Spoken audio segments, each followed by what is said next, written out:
What are you doing? I'll tell you what you're doing. You're listening to the Elder Scrolls Lorecast. Either you are, or I'll be skipping rope with your entrails. Ta-ta. This podcast is brought to you by our patrons at patreon.com/Elder Scrolls Lorecast. Robots Radio. Games. Lore. Stories. Community. Just press play.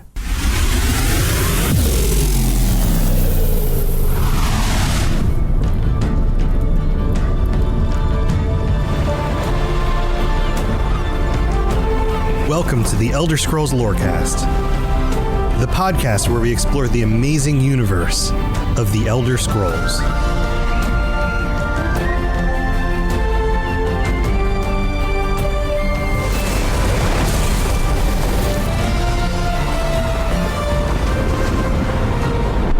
Adventurers, welcome back to the Elder Scrolls Lorecast. This is your host, Tom, or Robots. I'm here with Lotus of Doom, and we are diving back into more Daedric Creatures because it's Spooptober, and there's lots of more creepy creatures or whatever to talk about. How's it going, Lotus? I'm good, and it just happened that, we had started this before Spooptober, but, it's just going to bleed right into it because planning, definitely not coincidence. Yeah, we totally planned that to happen that way. Yeah, no, 100%. We planned that in, August, that this would line up. Mm-hmm. Yeah, we're thinking way far. We're playing the long game. This is 4D chess happening here. Welcome back to the show. That's exactly how we play stuff. That's how it works. Style. That's how it works here because we're that smart and organized. Welcome back, everybody. We've got some new, new creatures for us to discuss. Not necessarily new to the games. Some of them are very old, and we will be going over that. But here, let's dig into it. We're starting off with a creature, and again, we're just going alphabetically through these. We have some of the creatures today with less lore than normal, so we will be doing a little bit of speculating. The first one we have is actually a very new creature. Here, I'm going to put it up on screen, and of course you can join us on the YouTube channel, Elder Scrolls Lorecast YouTube channel, or for the live streams over on twitch.tv/robotsradio. Here it is. Check this sweet, beautiful boy out. This is a Hermitage Servitor. Hermitage, yeah. Hermitage Servitor. It's a nightmare creature. It's a freaking nightmare stallion. This is a creature that looks kind of like a horse with a really elongated, weird head with a big gaping mouth and tons of eyes and spikes coming out of its head. But the mouth is like where the neck is. Yeah. I hate it. Oh, it's so disturbing. So here's what it says on the UESP article, which is, of course, where we go for our lore bits that we start out with, as usual. It says, the Hermitage Servitor is a strange Daedric monstrosity from Apocrypha that can be summoned by conjurers and used as a mount. God knows why we'd want to get on the back of that thing, but... It's probably wet and slimy. Probably. Also, you might accidentally touch an eyeball while trying to grab the stirrups. Would you feel it if it blinks? Like, do they all blink in unison? Oh, gross. I'm sure there's probably a phobia that's something about like lots of eyes on things. I'm almost certainly. Yeah, it's got to be similar to the one where like lots of holes on stuff. Like. Yeah. Yeah. I've got a little bit of that. It's not going to give me nightmares, but it definitely wouldn't want to touch it. Sure. Especially if they all blink in unison. Oh God, or not in unison, just a lot. Oh man, just a lot of sync blinking. Oh, so weird. Okay, it goes on. It says, although its body plan is generally equine in appearance, like a horse, the Servitor possesses many tentacles and unblinking eyes, as well as a hideous wide mouth that stretches down its neck. They are sometimes armored for use as war mounts. This was a creature that came out recently with the most recent expansion for ESO, because it's all about Apocrypha and Hermes Mora and weird, creepy monstrosities that are kind of this thing Cthulhu-esque. Yeah, this is like if Cthulhu was a horse. Yeah, I really just this thing is just very unpleasant. I do not like this thing. Yeah. Okay, so here's I'm big into the Hermitage Morris stuff. This is just weird. It is just weird. It's okay. So the lore perspective, we don't know the origins of these. They seem like Daedric beings that you can kind of summon and use as a mount, right? Just like any of the other Daedric being that you want to summon and just is now your servant and it does a thing. This has a back, you can ride on it, right? Kind of like a horse. The meta perspective of this is the designers we're going to Apocrypha. Apocrypha has a bunch of creepy, weird Cthulhu-esque type things. We've got the horse model, right? We needs us a new mount. We need a new mount. We need something that we can graft onto the skeleton of a horse, because that's how, not a skeleton in the sense of like this thing's like an actually living, breathing thing, like an actual skeleton. Right. Like a programming skeleton. Like these are the legs, and the legs move a certain way. This is the back, and the back moves while you ride. That kind of thing. Hence right? why the weird maw mouth is probably coming out of the neck, because it's right. Like that's the reasoning to it. Right. So if we make something roughly horse shaped, it fits on top of this skeleton, we could use it as a mount, but it's definitely not a horse. Right. That's what you get. Yeah. So you have this skeletal rigging of this disgusting whatever this thing is. Yeah. And I just... Can it close its mouth? That's what I want to know. Because it's like... It's so big. It's just always shocked. It's just always like, Right. For our listeners, I need to describe this. If you haven't seen it, imagine the head of the horse is just like a big stump covered in eyes and like horn-like tentacles that come off the back of it, almost like antlers, right? But then from what would normally be the bottom of the horse's jaw all the way down to like the horse's sternum is a gaping maw with lots of teeth. Yeah. Can it chew? Can it close the mouth? Eyes everywhere, which I assume, again, it's just very unnerving. I assume it just looks damp. The whole creature just looks damp. The saddle is basically a tattered old cloth just laid over the back of this thing, and somehow it has reins that go to the front of its head, like the top of its mouth, which would normally be like the mouth and nose of the horse, right? Right, exactly. The bit go right in the mouth, But the mouth is gaping wide. You can't put a bit in a gaping wide mouth, and so it's somehow connected to like the very front of the head stump. Where the nose would be, but there's no nose. I feel like it's like all the sound effect that's going to come off this thing is like suction cups that are way too wet. Like you're just like on a wet, like flat surface, just lots of popping. I hate this thing. Outlander Frog in chat says, what if the reins are just more tentacles? Maybe they're just tentacles that grow off the front of the face. Tentacles coming off, and they're like, hey, if we tie these tentacles up, we can totally get to where we need to go. Right. You know what's maybe the weirdest thing about this is that look at the legs and the feet. It just basically has normal horse feet. Everything else is super weird. Normal horse feet. Its tail kind of looks like so.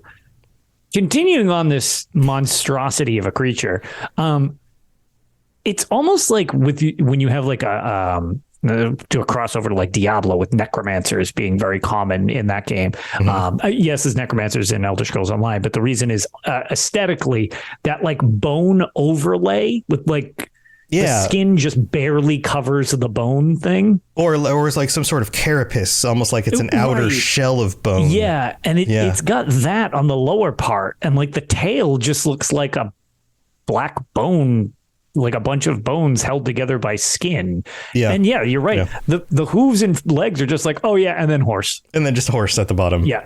That's fine, I guess. So the super weird thing, not a whole lot of lore that we can have to back this up. We don't know where these came from, who constructed them, which Daedric prince, probably Hermitage Morris. But outside of that, we don't really know a whole lot about them. So, I don't like it. I don't like it. They're disgusting. I don't like this thing. I didn't like it when it was announced. I don't like it now. I don't like this thing. I kind of like the part of me that's just like, oh, this is gross is like, okay, this is absolutely gross. The part of me that's like, this is cool because it's gross is also like, this is cool because it's gross. And I'm definitely going to have a character that rides around on this at some point. Sure. I haven't leveled up my new, what are they called? The new class. The Arcanist. The Arcanist. I haven't leveled up my Arcanist all the way. It almost looks more like something you would see out of like a Souls game. like Bloodborne. Yeah, it is kind of Bloodborne, but Bloodborne has a lot of Cthulhu, exactly, which is again this chapters kind of things. Yeah, right. Apocrypha is very tied into that, but yeah, it's just yeah. So that makes sense. All right, so let's move on to our second one for today. That was, of course, so just so you all remember, Hermitage Servitor is the name of that. Next on the list is the Herne. Okay, we're starting out with ESO. We're now going back in time to Battlespire. Battlespire, classic Elder Scrolls. Hernes, also called Masterna, are not to be confused with the Isle of Herne, which is a location. They are a race of hoofed, hunter-oriented Daedra that have been seen in service to Mehrunes Dagon and Clavicus Vile. Fitting to their nature, some have been seen participating in the ritual of the innocent quarry. Yes. So this is the ritual of the innocent quarry. Do you want to talk about this a little bit? I've been talking a lot. Sure. So this is a Battlespire reference. There's actually an entire level. It's a rather involved level, but more or less what happens is there's a giant Daedric hunt, which is interesting because Hercene wasn't really established. Yeah, this is like pre-Hercene Wild Hunt sort of thing. Yes. Not Wild Hunt, but like Great Hunt. No, not Wild Hunt, but the Great Hunt. The Great Hunt, right? Yeah. So like, and there's, so the quick overview to this kind of thing is this is actually tied into Mehrunes Dagon specifically more than anything else, which is weird. But what happens is this level in Battlespire, you are one of the hunted. The Daedric creatures are out on this giant hunt, and you're one of the potential targets.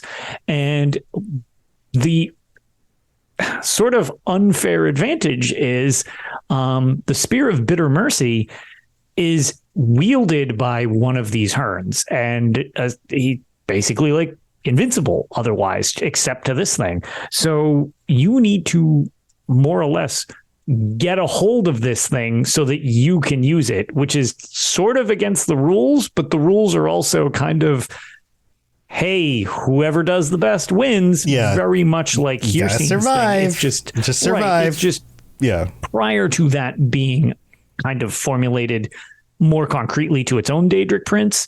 But there's a lot of tie-in in Battlespire that's kind of attribute stuff that we would normally think with Hercene with Dagon in that one. Like there's even the Great Hunting Lodge and stuff like that. It straight up looks like the Deadlands. It's just like, what? But this is kind of before that was entirely ironed out. But these Hernes are out in these fields, basically participating in this giant hunt.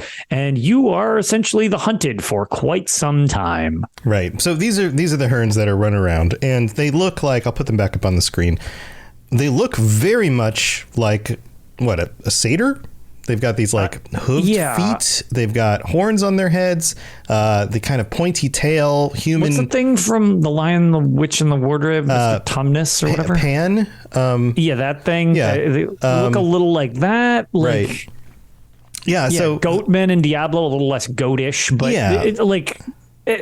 it's just less horse centaur, like chop off the back horse bit. You just got the front horse bit of a centaur. Like all of these things are kind of just similar to what a Herne kind of is. Right. So you got the pointy tail, almost like the traditional view of a devil, with the idea of like the hoofed feet, but then the human torso, but then the horns on the head and the pointy tail. Yeah, and earthen tones instead of red.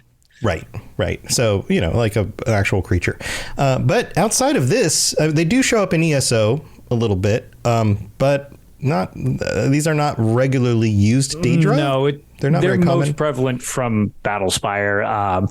The image on the site or on UESB is from Battlespire, and when I think of Hernes, they're a very Battlespire creature that have really not seen much use in the series outside Battlespire. Yeah, there's like a funny little side quest or something in ESO. Yeah, exactly. So not a whole lot going on there with those guys. No, there's more fawns recently used, which are not quite the same. Like it's I guess they could be in the same genus or something like that. Something like that. but whatever. Those are a little more prevalent in ESO. Whereas when you think of Hernes, you're going to Battle Spire if you're pulling from these so far in the series. Right. So not a whole lot more info about them. But here, let's move on to our third one before we take our mid break, because these are kind of short. We might get through more today than we normally do. This next one is a Hoarvor Daedra. I'll put this up on the screen. If spiders creep you out, then this one absolutely will end up on your, don't touch, don't look at, whatever list. Yeah, Hoarvors are just like giant ticks. Yeah, like spider ticks, giant They're spider like ticks. Spider ticks, yeah. Yeah, with like a weird like head in the, almost like a human torso stuck to the front. Yeah. That sort of thing. Yeah. Well, it says... And they come in various sizes. Some are more tick-like, and the one you got on the screen right now is like really, really like much more humanoid, but also spiderish. Yeah, but it's a big old mama. You don't want to touch this guy. All right, well, we'll get into the description, the visual description in a second. But here, this is what the UESP says. It says, Hoarvor Daedra are grotesque Daedra, somewhat similar to Spider Daedra. Obviously, similarities there with the number of legs and the like big fat body sort of thing going on. They are native to the spiral skein and serve the Daedric prince Mephala. As their name suggests, they bear the features of Hoarvors. They attack by biting, spitting bile, and summoning explosive Hoarvors. They summon more Hoarvors that are explosive at you. These are only found in ESO as of right now. And this clearly says to me, we need a big scary creature or small scary creatures to throw in a dungeon. Let's make stuff that looks crazy, and here you go. Kind of from the meta perspective, you know? So visually, go ahead. No, they're just, again, this is more nightmare fuel. These things are just, Hoarvors, just like the standard non-Daedric version of these things, are also in the series and a little less horrific. The Daedric version is just like a hyper amped up version of these things. Yeah, you were saying they kind of look like ticks. So the regular Hoarvors here I have on screen. The regular Hoarvors straight up look like ticks. Right. These look like humanoid Big, fat ticks bodies. mashed in with a spider. Right. Yeah. So like, we've seen it before where you end up with like a Daedric version of a thing that is kind of this corrupted, more evil looking version of like a regular kind of creature. So take big fat tick looking things with lots of legs and then Daedrify it. And now you have spikes on its back. You have really angular pointy legs and maybe even a human torso kind of stuck on the front. And now you've got a Hoarvor Daedra and Hoarvort. That's what one of their names is. Hoarvort the Hoarvor. Hello, nice to meet you. I am Hoarvort. Good evening. Good. Well, it became a lot less intimidating. Yeah, he's like he works at the grocery store. He's the local grocer for the other Daedra. That is going to be a side story that we put out. That's going to be a new podcast, The Adventures of Hoarvort the Daedra.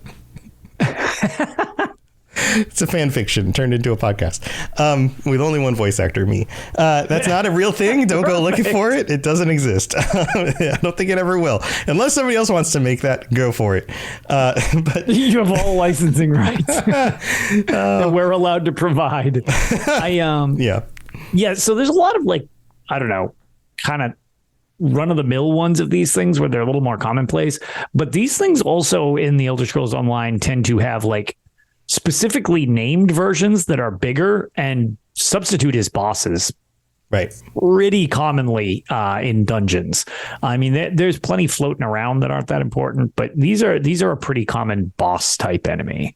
Yeah, like I said earlier, it feels like the kind of thing that, developers of a game that gets updates every year have to go, okay, we need something new and creepy. Let's just make a big, funny spider-looking thing that's inspired by the Hoarvors, and now we've got a new monster, Yeah. So, but I don't have an issue with that because the realms of Oblivion are vast and ancient, and the idea that over large swaths of time you wouldn't have all of these different kinds of creatures and different formats, and the Daedric princes just kind of messing with them and one-upping each other with like the next monstrosity they send after the other Daedric prince when they get in conflicts. Like, it totally makes sense. There'd be just like endless varieties of these creatures.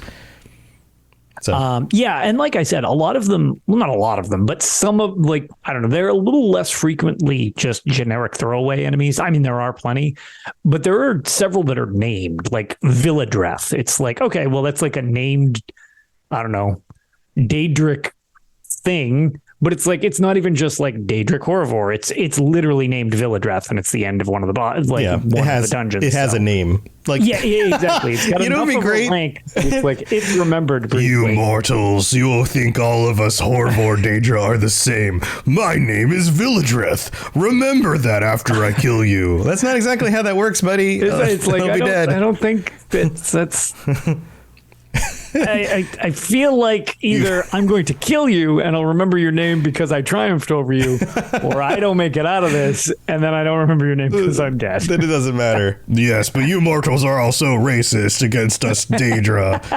We have names and feelings too. You know, like one of those dungeons needs to end up with some giant Daedra just going on this tangent about he doesn't get respect from mortals.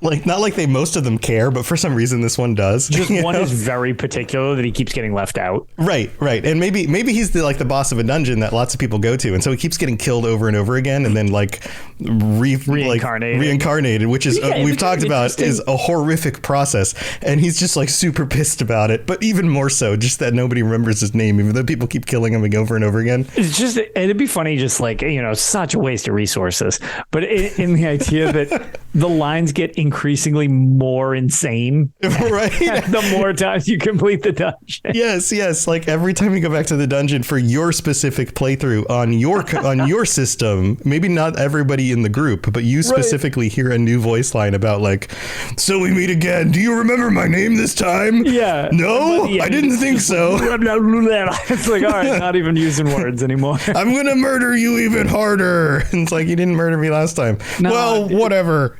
Dude, we've done this 22 times. One of these times you'll remember my name. That you got like great. 6 neurons left up there from all these reincarnations.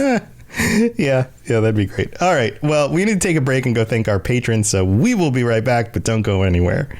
Did you know using your browser in incognito mode doesn't actually protect your privacy? Take back your privacy with IPVanish VPN. Just one tap and all your data, passwords, communications, browsing history, and more will be instantly protected. IPVanish makes you virtually invisible online. Use IPVanish on all your devices, anytime you go online at home, and especially on public Wi-Fi. Get IPVanish now for 70% off a yearly plan with this exclusive offer at ipvanish.com/audio.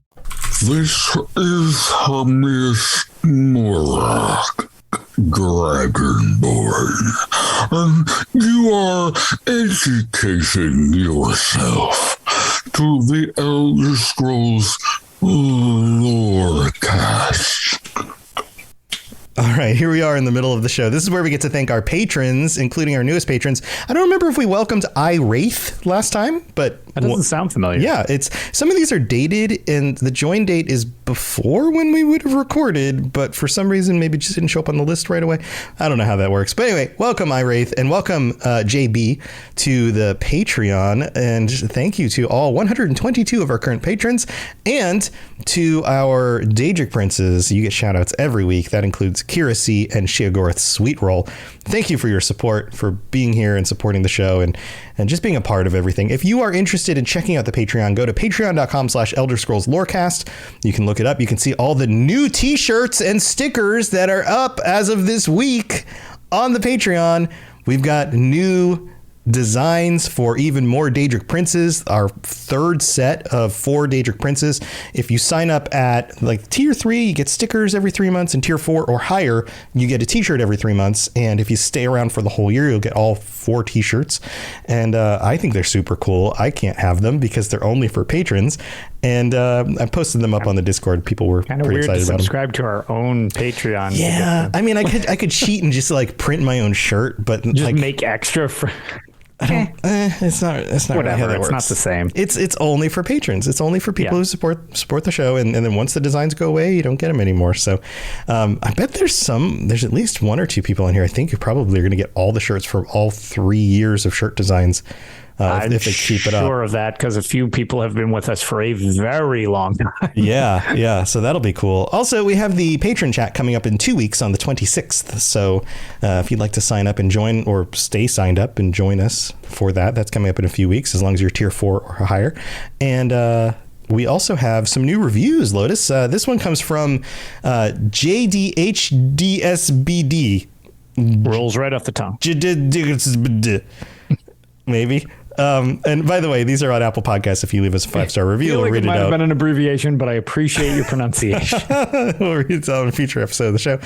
This one says, amazing podcast. They're from the United States. They say, listen to this while at work. Helps me get through my long nights. This podcast made me want to explore the Elder Scrolls series more than I have before.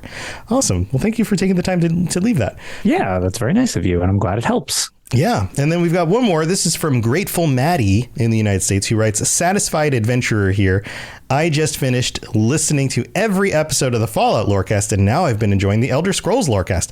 It's even prompted me to replay Oblivion. Robots and Lotus do such a great job with the show, from the deep, dark bits of the lore to the weird and wacky to making me literally laugh out loud at work. This is the perfect podcast for any Elder Scrolls fan. Keep up the great work, guys. Thanks, Maddie. That's very nice of you. And also, Oblivion has my favorite soundtrack in the series, so good choice from that. It's classic. Yeah, it's classic music.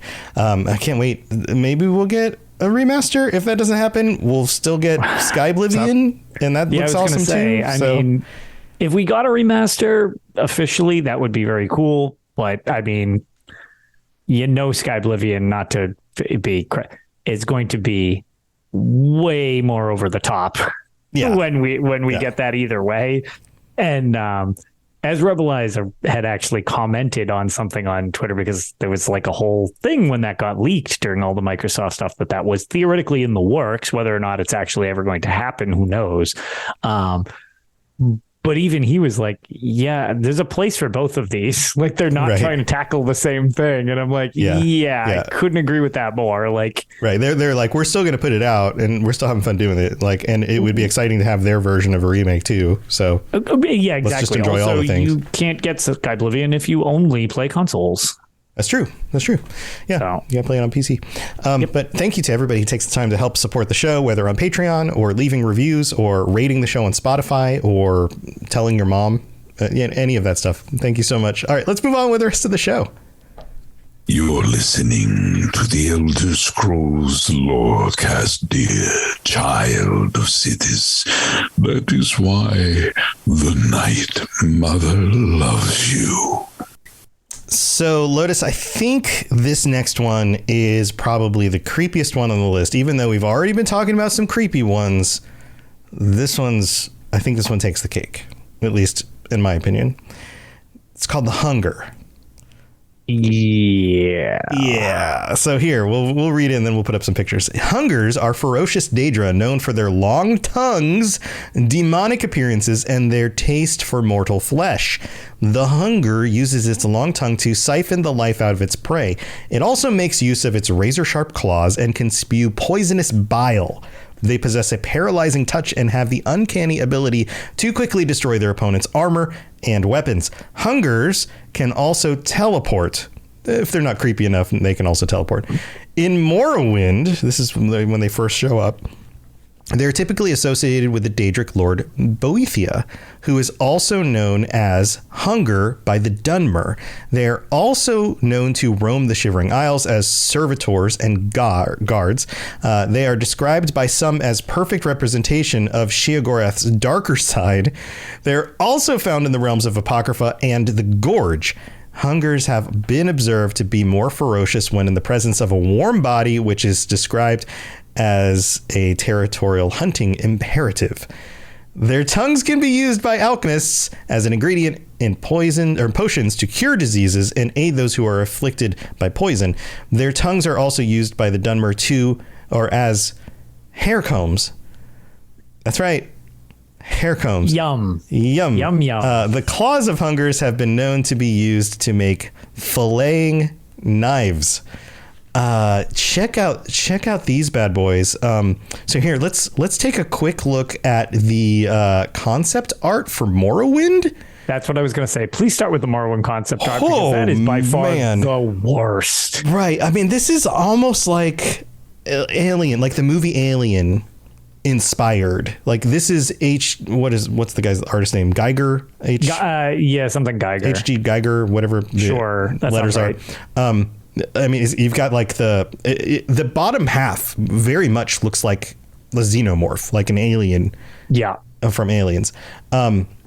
And then the top, you have kind of the horns and stuff, but like the jowls on this thing, the big jaw with the teeth and the tongue just kind of hanging out. Super over the top. I mean, these things never aren't creepy, but that is horrific. Yeah, it's like nightmare fuel. And then if we go back up to what we get in Morrowind, much less creepy, but It's still weird though. It's got like, it is a weird creature. They're very spindly. Yeah. So it still has the, like, I don't know, the weird kind of backwards bending legs that aren't like non-human, kind of more animal style legs, right? Two little claws that come off the front and then one off the back of the leg, kind of like a dew claw. And then it has like these spines that run down its back and then along its tail and like the real thin arms.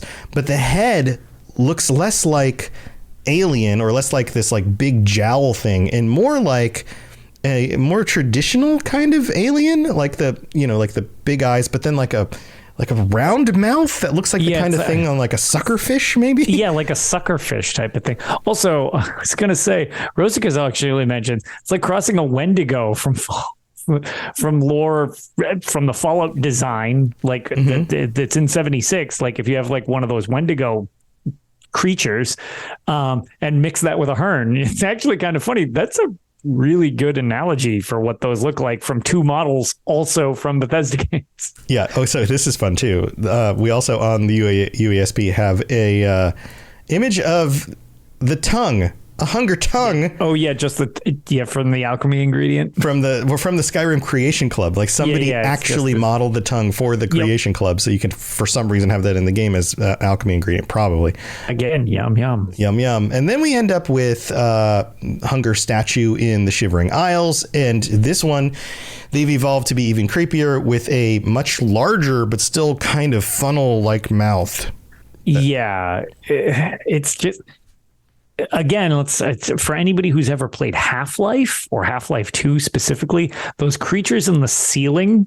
The little pods that the little pod things where they have like the little sucker fish face and like the long needle thing comes down. And if you touch it, it like pulls you up into the ceiling and you have to kill it before it like eats your head. That's like this thing's face. That's its face. Yes, that's its face. That is a hunger's face right there. So we have some other pictures too. Like in ESO, we have the version of the hunger. It's obviously has more polygons and seems like a more fleshed out version of what we got in Morrowind with the bigger mouth kind of thing. It's a little less spindly. Like the limbs are still super like thin and like elongated type of deal, but the body has like thick bits as well. Like it's kind of like puffier and stuff. Yeah, and the legs look even more insect-like and less they kind of mammalian. And then the fingers are really long and like real lanky and sharp. More bug-like now that you say it. You're right. Yeah, it's a little more bug-like. And then we have some different images from like Legends. Oh yeah, some of the Legends art is very creepy. It's got different types of hungers you can see and stuff like that. And they're,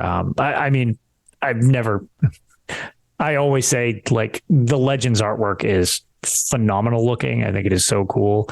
And it looks like there might be like different types of hungers because other than just like the cosmetic changes from game to game, which naturally happens, Legends, there's a couple different ones. Like it mentions specifically the feasting hunger, and that's the one that looks a lot more like the one that we see in ESO compared to the prowling hunger or the crazed hunger or the starved hunger that looks more like Morrowind.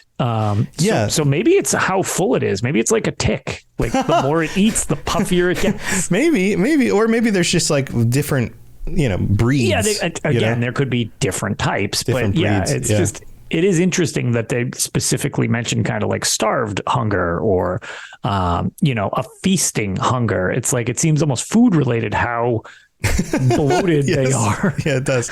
Now, here's one other thing I wanted to point out. The ESO concept art for these is also intense. The concept art is always more over the top than what we actually get in game, because they have to 3D model these, they have to animate them, so they have to make some cuts to some of the design. These look way more hulking in like the upper body, and the front limbs come all the way down to the ground, almost like they walk almost like a gorilla with their knuckles. Yeah. And then the mouth is way more insect/dragon-like almost, with a huge tongue with spikes that just come out of it. These are intense. This one's really cool. Size-wise, this looks like is, again, one of these is used in a dungeon as a boss, but these are commonly kind of like smaller, normal, like human-sized enemies type of deal. But like there is an enormous one in the depths of Malatar, so maybe like that's what the idea of like, they can get real big. Like, let's make a real big one because we need a boss, and it's easier to pick out a boss if it's larger in scale. So let's just have one of them really, really large. But yeah, they're very, again, very alien, the weird bug, elongated sort of, limbs are just, it's like the old version of when we discussed the clan fears from Battlespire. Mm-hmm. They were much more elongated and spindly with their limbs, and then it was kind of like condensed, and now it's like it's a dinosaur. It's a dinosaur. And now he's a dinosaur. And this one went from alien to insect monster. Yeah. So it's they all look cool. I mean, they're all cool designs. Yeah, hungers are a really cool staple to the series that haven't been in every game. They weren't there from the very, very beginning, but they're kind of like synonymous with the series. When I see these things, I feel they're very recognizable to the Elder Scrolls. Yeah. So here, let's bring on a fifth one. This is going to be the first episode where we have 5, because most of these are pretty short. This one, we're bringing this back around to humanoids. This is, in fact, I wouldn't fault anybody for thinking that these are people in service of Daedra. They're called Huntsmen. And according to the article, it says they are humanoid Daedric race primarily associated with the Daedric Prince of the Hunt, Herne. They were also found in the service of Demi-Prince Fa-Nuit-Hen. Huntsmen are known to be highly intelligent beings and make capable hunters, warriors, and mages. These mysterious humanoid servants of Herne from the hunting grounds were described as spear shakers, feuterers, F-E-W-T, I don't know this word, T-E-R-E-R-S. I don't know that word either, actually. And whippers in of the Lord of the Hunting Grounds.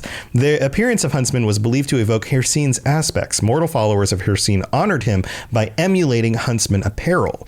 So there are people who dress like Huntsmen that are still actual humans, but there are Huntsmen who are Daedra who look very humanoid. Right. These are strange. Also, just as a quick note, just in case anybody's curious, you can look up more on that. We're not going to go into a weird tangent on Fa-Nuit-Hen, but for anybody curious who that Demi-Prince is, in the Elder Scrolls Online, if you're going into the Maelstrom Arena, he runs the place. That's who that dude is. He's the boss of the arena. He's the boss, not in like end boss. No, you don't fight him. He's the director, I guess, of the arena. So that's just as a gauge for anybody who's curious. You can totally look up more information because there is stuff on him, but that's not what we're here to talk about for this episode. Yeah. So it goes on. There's more. They follow Herne and pursue great beasts, people, and even their own kind. Sometimes they hunt each other. Yeah, her scene, hunting. It doesn't matter. Hey, it's always survival of the fittest, regardless of who the fittest is. Yeah. So some more information on this one. Huntsmen resemble men in Myr, but instead of mortal hearts, they have Daedric hearts. They are also typically seen wearing masks resembling birds' faces. These Daedra make reference to wearing the skin of their mortal prey to live as them on Nirn, which they will make their hunting grounds. At least some of the huntsmen can turn into werebeasts. Although little is known of their hierarchy, there are 4 known groups of them: the Davlin, the Dunir, the Gamir, and the Margamir. They often use antlers and spears and horns and hides, and they look like the kinds of people who would live out in the wilderness and make use of the things they hunt. But Sure. I think we can assume from this that the reason they look humanoid is because they put on the skin of the people they hunt. Yeah, this is Which almost is like super creepy. I don't want to say a shapeshifter thing, but it's kind of like, yeah, if you're a Daedra who basically just wants to blend in the mortal realm and not give yourself away, and there's a high probability that you have lycanthropy or something else. I mean, it doesn't specifically say they have to be werewolves. Could be anything, maybe wereboar or were-crocodile or something like that. But it's just kind of like, oh, how can we blend in so that we can... Right. Well, it's just like a hunter, assassin version. Yeah, it's like a hunter who kills a wolf and then takes the hide off the wolf. Now wears the wolf hide in order to stay warm, right? But also to kind of cover its scent, to make it blend in more with its environment, so that it can go hunt more wolves. Right? This is the same sort of thing. It hunts people. It takes the skin off the people, makes a person suit, wears the person suit around in Nirn, so it can continue hunting more people. I feel like one that would probably be pretty easy to notice. It's like, it doesn't look right. Like, unless it's a perfect fit. But as Roskas again throws on a chat and puts the lotion on its skin. Yeah, very much Silence of the Lambs here. Right. Like, yeah, I just feel like it's unlikely that they would get a perfect fit where you could just put it on like a onesie then walk around being like, hey, I'm definitely a human or mer. Like, right. Don't pay too much attention to my the quality of my skin today. Right. It's like, what if it's the Daedric heart that gets emplaced in the human body that carries their spirit, and then they animate the body.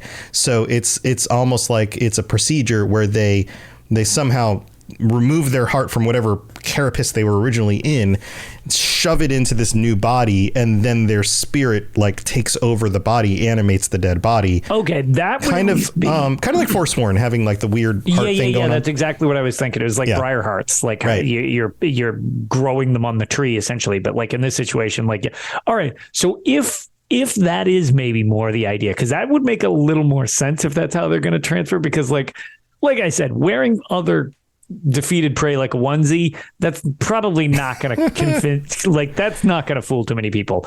But if you can maybe like, okay, I punch my heart into you and now I can control it.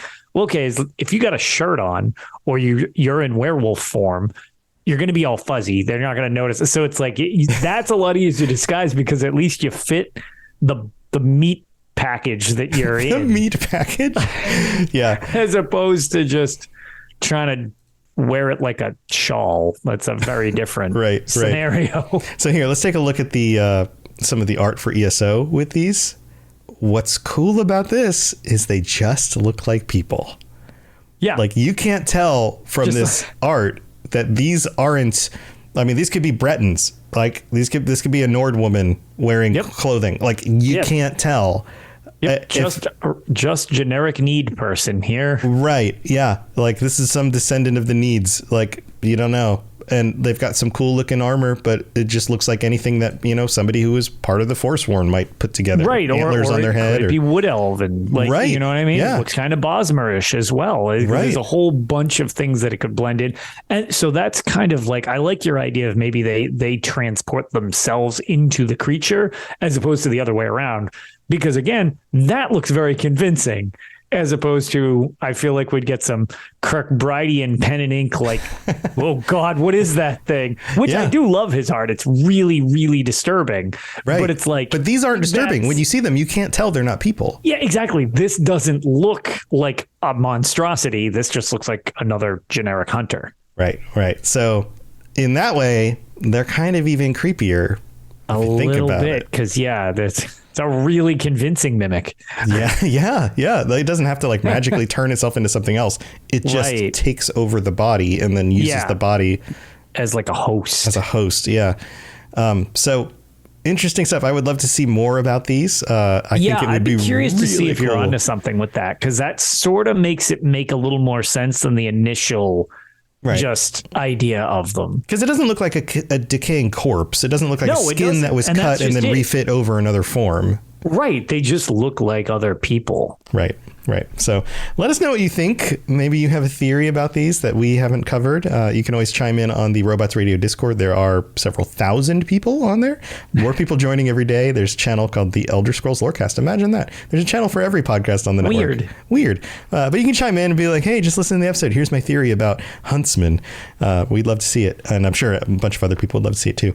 But that's going to do it. We had 5 Daedric creatures this week. A big group of things that we don't know a ton about, but we can speculate. So that's the fun part. And, a few of them, specifically hungers, are, a long-standing staple, even if they're not like a really elaborate enemy type or creature type in the series.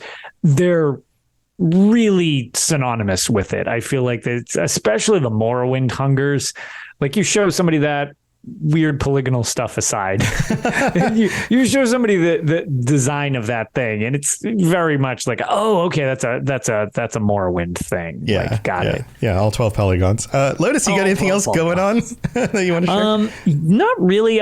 Just been very busy. I was going to say we're finally getting to record. We're going to have a full recap of the last 2 weeks episode of Tales, which we'll be recording live tomorrow, if possible, because I'm kind of a little more laid up than I usually am, even though I've been very busy. This weekend, if you're interested in watching me stream stuff, I'm going to attempt to stream again. I think I've got most of my weird technical issues fixed, but I also broke most of my toes on my right foot. Oh, no. So that sucks. Movement is not my friend. So you're I'm going to be kind of sedentary this week. Literally laid up. Yeah, like literally I've been doing what I can to walk around. But this weekend I think is going to be a little more mellow. So I'm going to utilize that time. I'm like, Jeez, you know what? Dude. I physically can't go do all these other things I have to do. Maybe I can finally get some time to stream. So, yeah. Well, I hope you enjoy streaming and I hope your toes heal. they're less the wrong color, which is great. Oh, yeah. I'm sure they're all bruised looking. And I dropped an entire top of a plate grill directly on only the top of my foot. It was very impressive that I damaged nothing except my foot. Oh my God. I just recently met a new acquaintance who is a foot surgeon. I was like, hey, what do you do? Like we're at a social thing. I'm like, what do you do for? And he's like, I'm a foot surgeon. And I was like, wow, I'm sure you see all sorts of crazy stuff. And he's like, yep. Like, it's so oddly specific. Yeah, that's what he does. Well, I hope you heal up. I hope it feels better, and hope it doesn't get in the way of doing other things like work and other stuff you have to do. Work has been definitely slower moving around, so that's why I think I want to make the most of kind of just taking it easy this weekend. So I'm looking for sedentary things. Sometimes it's nice when you like, oh man, I wish I had time to do this. And then that's true. Occasionally something crappy happens, but you're like, you know what? But now I can dedicate time to doing this other thing I wanted to do because I can't be distracted by something else. Right. So I'm going to try to make the most of it. Change of pace. That's nice. Well, awesome. Well, check out the not his toes. For some reason, I keep thinking about your toes. No, there will be zero. Tales of Tamriel, not toes of Tamriel. Zero of those. That's nope. So go check that out. Of course, I've got other shows on Starfield Lorecast today. We recorded that earlier today. We talked about the Starborn. If you're playing Starfield, you want to know a little bit more in details about the Starborn and what's actually going on in the universe. We shared as much information as we have and speculated about some of the ways that things might actually work. So go check that out if you're into Starfield, the Starfield Lorecast, also the Fallout Lorecast, and a bunch of other shows that I do, and a bunch of other people on the network, all at robotsradio.net. Thanks for tuning in. Thanks for being here, Lotus, and chat, and everybody else. We'll be back next week with some more Daedric creatures for Spooktober. And until then, stay safe out there and don't kiss a hunger. It's not going to end well. Good God, no. What that first creature? What? Oh, the Hermitage Servitor. Hermitage Servitor. You know, don't kiss any of these. Don't give any of these a kiss. It's just not a good idea. Yeah, don't. Okay, well, stay safe out there. We'll see you next time. Bye, everybody. thanks for joining us. We'd love to hear from you. You can reach me on Twitter at robots_radio or Lotus of Doom at Lotus of Doom. Also, you can join us on the Robots Radio Discord channel. You can easily just search Robots Radio Discord on Google or check the description underneath the podcast. Also, this podcast is recorded live every week on Thursday nights, 9 p.m. Eastern, 6 p.m. Pacific on the Robots Radio channels on Twitch, YouTube, and on Facebook. So just search Robots Radio on any of those platforms. Come join us. We'd love to chat with you while we record the show, or before or after. Either way, just come hang out with us. And if you're looking for more information about my shows and the shows on the Robots Radio Network, go to robotsradio.net for all the information about all the shows on the network, including the Robots Radio Rocket Club, where I help both new and existing podcasters to grow their shows, build their audiences, and create the best podcast they possibly can. All of that at robotsradio.net. We'll see you next time.